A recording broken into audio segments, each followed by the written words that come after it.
प्रभु यीशु मसीह के मधुर और मीठे नाम में आज दिनांक 26 नवंबर दिन मंगलवार को आप सब श्रोताओं का हम स्वागत करते हैं। आज के दिन के लिए जो वचन है वो लिया गया है रोमियो की पत्री उसका पहला अध्याय 21 पद। इस कारण कि परमेश्वर को जानने पर भी उन्होंने परमेश्वर के योग्य बड़ाई और धन्यवाद न किया, परंतु व्यर्थ विचार करने लगे, यहाँ तक कि उनका निर्बुद्धि मन अंधेरा हो गया। प्रियो, बहुत से लोग इस बात से अनजान हैं कि उनका विचार एक युद्ध क्षेत्र है। वे काल्पनिक दुनिया में रहते हैं और इसी तरह से पाप में परेशान रहते हैं। बहुत से लोग हैं जो कि रात में प्रार्थना कर सकते हैं, लेकिन वे टेलीविजन और मोबाइल के सामने बैठे रहेंगे और इस तरह से बुरी चीजों को वो देखते हैं और उनके विचारों में, उनके जीवनों में ये व्यर्थ की बातें आती हैं। नीति वचन 23 के साथ में कहता है, क्योंकि जैसा वो अपने मन में विचार करता है वैसा ही वह है। विचार मनुष्य को बनाते हैं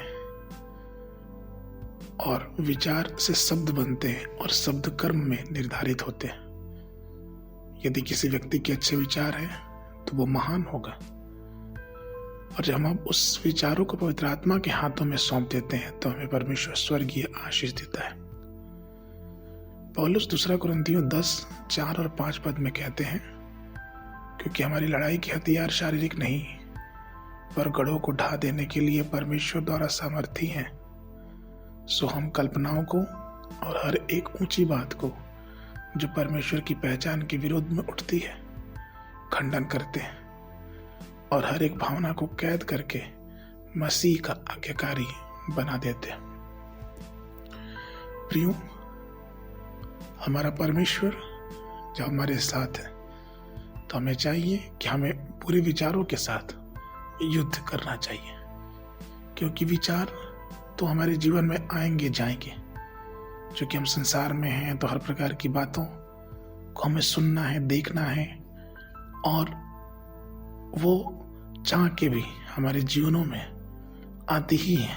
लेकिन इससे बचने का सिर्फ एक ही उपाय है कि हम प्रभु को पकड़े रहें, अपने जीवनों में परमेश्वर के वचनों को आने दें, आध्यात्मिक जीवनों में अपने जीवन को बिताएं और हर प्रकार की बातों में परमेश्वर से प्रार्थना करें कि परमेश्वर हमारी और आपकी सहायता करे।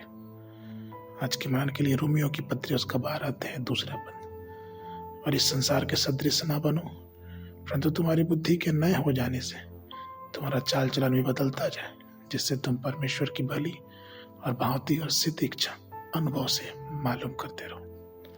बाइबल अध्ययन के लिए सुबह के समय यह हिजकिय्याह की पुस्तक उसका 27, 28, 29 अध्याय, शाम के समय पहला पत्रस उसका 3 अध्याय। परमेश्वर आप सबको आशीष देवे।